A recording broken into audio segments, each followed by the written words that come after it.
everybody, we're going to get started right away. We're going to do another of the coloring the white embossing techniques, and this time we're going to be using Copic markers, and we're also going to try it on some vellum, see how it works on that. So with everything that we've done before, you know, to prep your paper with the powder tools, and then you're going to stamp with your Versamark ink, and we're going to do the embossing. Now, since we just did the video just last week doing the same technique, what I'm going to do is actually let the music play and have you guys watch me through the process, and whenever there's something that I want to share with you, I'll just pop back in and give you the message, or, you know, share with you whatever it is I wanted to say. It'll probably be when we get to the vellum, because that one was different as far as the coloring part. Alright, so enjoy the music and I'll see you guys in a bit.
Now, we're getting ready to do all of the same type of inking with the vellum.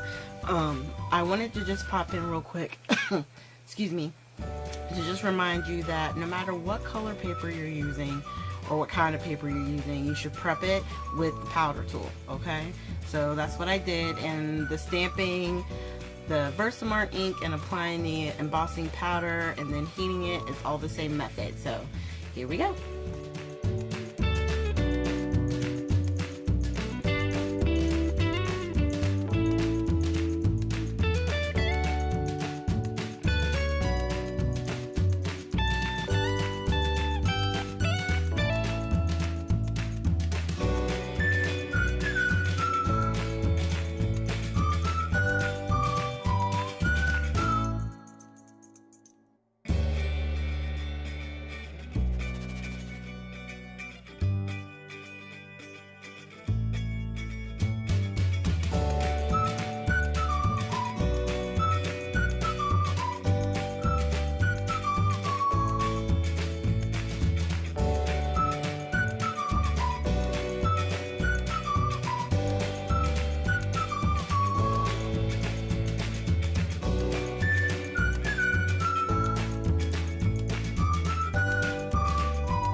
so now that the black one is done, we're going to go ahead and color the vellum sheet. And on this one, I tried to be more conscious of where I'm putting the actual ink from, you know, my Copic marker, because it's vellum, you can see through it. The only problem is when you get to the flower, because of the way it is set up, I found it easier to just kind of color through the whole thing. But I realized at the end, what you'll be able to see is when you do that, it takes away the definition of the flower. I would probably get like a Copic multi-liner or a really thin black tip marker that you could outline, go back in and maybe do a black outline to keep it, you know, defined and separate. That's the only thing I can think of, because the yellow one wasn't so bad. The ones that I'm doing right here, you can see I'm just coloring straight across and it doesn't lose its definition. But because of the flower, oh, right there was a little piece that wasn't fully heated, and I could see it from the angle when I was coloring the other flowers. So I just heated that up real quick. And I was getting ready to start with this lighter pink, and I decided, I was like, well, I think I'm gonna get better coverage with the same marker that we used on the black paper. But like I said, you know, as I'm coloring it in, I'm realizing that I'm losing some of the definition on the inside of the flower. So that would probably be the only thing I would suggest if you're going to do it on the vellum and you're going to color the whole thing in, just, you know, rather quickly instead of trying to do each piece individually slowly. Then just make sure you go back through with like a black pen or black marker to give you that definition back. Okay, all right.